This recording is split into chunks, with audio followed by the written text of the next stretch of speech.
Lamb chops is an excellent cut of meat that is cooked in many ways. Here I'm going to show you how to do it with a Greek touch.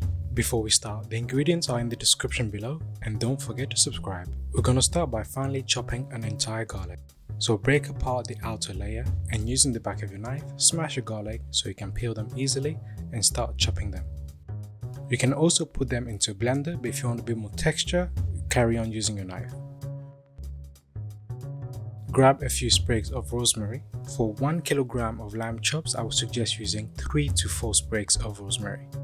Remove the leaves from the stem and finely chop your rosemary.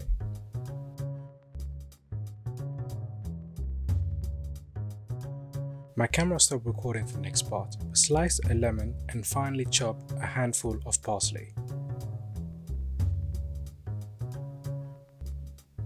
You're now going to blend all your ingredients. So add in all your chopped ingredients as well as zesting both halves of the lemon.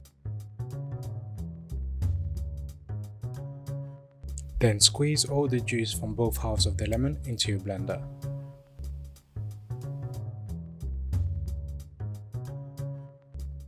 Finally, blend well until you get a fine, smooth paste. If you have some chunks in there, that is not an issue and it will add a bit of texture to your lamb chops. But if you prefer it to be very smooth, carry on blending until you reach the desired consistency. Add your paste onto your lamb chops and mix well. You want to make sure that you really rub the mixture into the meat, and to do that, get a bit messy and use your hand and really rub the mixture into the meat.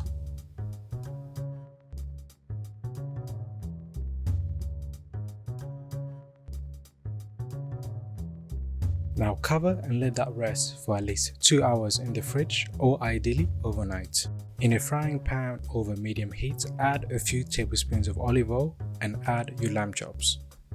It will start to sizzle straight away, but make sure that the flame is not too high as you don't want to burn the lamb chops as they will cook quite quickly.